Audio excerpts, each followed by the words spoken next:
The events of 1066 operated as a State Overwrite Protocol, a structured replacement of an entire administrative layer. Through the lens of systems architecture, the Norman Conquest was a masterclass in tenurial geometry and elite mitigation. The death of King Edward the Confessor in January of that year triggered a catastrophic network collision. This record of the Anglo-Saxon elite council, known as the Wheaton, reveals its function as a consensus engine. As highlighted here, the Wheaton operated as a systemic stabilizing mechanism designed to maintain the operational integrity of the kingdom during succession. When the council chose Harold Godwinson, they acknowledged him as the most viable, active node, the only structural defense capable of preventing system failure. William of Normandy countered this with aggressive narrative architecture. He used disputed oaths and papal banners to provide a moral API for an external host takeover. The resulting clash at Hastings was a multi-vector synchronization failure, a conflict that forced a decisive reset of the entire English system. William's coronation in December 1066 established the intent to rule, but actual control required a phased network occupation. Resistance nodes erupted across Mercia, Exeter, and Northumbria as the existing Anglo-Saxon system refused to shut down. William responded with the harrying of the North, a scorched earth formatting of the region, using an algorithm of starvation and destruction to neutralize these sectors.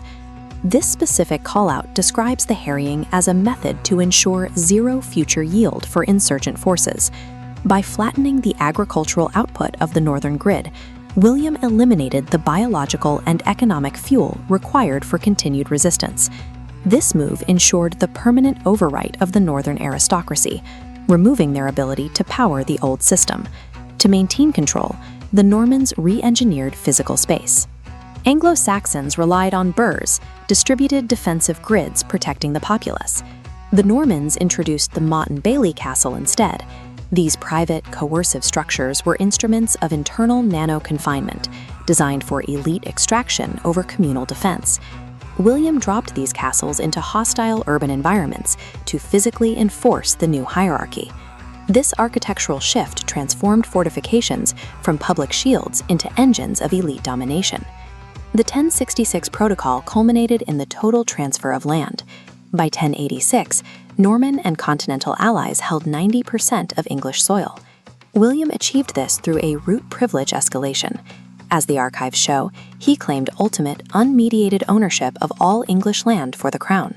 He redistributed this land as tenancies under a contract-driven architecture. Land tenure was now strictly conditional, linked to absolute loyalty and the provision of knights. To prevent any rival from aggregating power, William scattered the holdings of his barons across multiple, non-contiguous shires. This tenurial geometry acted as an active damping mechanism, making it mathematically difficult for any individual lord to organize a rebellion.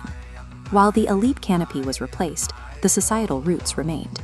The system shock was absorbed by the peasantry as an increase in pressure, not a total transformation of their daily reality. The agricultural rhythms, the village structures, and localized customs persisted under the new management. The primary shift was the intensification of surplus extraction. Norman lords tightened to manorial architecture, binding workers to the land to ensure maximum yield for the military infrastructure above them. For the base layer of the grid, the conquest was a shift in the management of their output, rather than an erasure of their culture. The most enduring legacy of this overwrite protocol is the linguistic code it generated. The introduction of Old Norman French as the language of the elite created an air-gapped system of communication. Law and statecraft operated in French, while the daily functions of the agricultural base continued in Old English. Centuries of necessary communication across these layers forced a structural decoupling of dramatic grammar and a mass ingestion of Romance vocabulary. This fusion eventually generated the hybridized adaptive linguistic matrix of Middle English.